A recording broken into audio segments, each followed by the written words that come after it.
Социјалдемократскиот сојуз на Македонија и ВМРО-ДПМН денеска во вербален дуел за економските работници.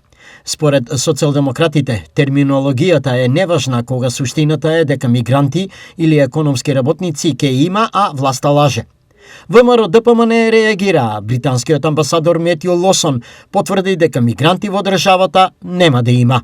Значи може и Мицкоски, ВМРО-ДПМН, како сака да ги наречат овие луѓе. Дали сака да ги наречат мигранти, азиланти, цитирам, бегалци или економски работници, суштината е иста.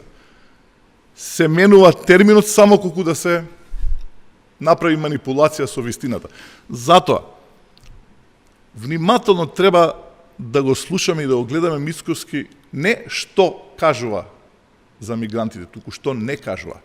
Сетете се како кажа, кога не демантираше, кога се обиде да не демантира, дека во Македонија нема да има илегални работници и дека во Македонија нема да има бегалски кампови. Точно.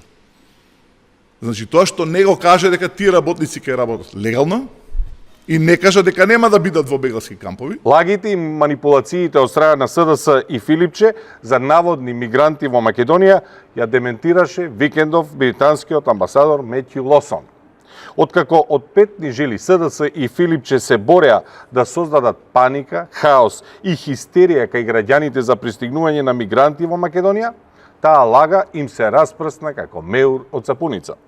Нема договори, нема преговори. Нема центри за мигранти, нема мигранти.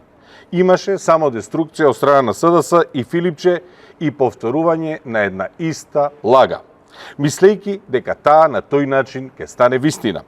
Но кога таа тема се разобличи и ќе биде демантирана од страна на председател на влада, председател на држава, министрите за внатрешни и надворешни работи, британски амбасадор, едноставно темата исчезнува.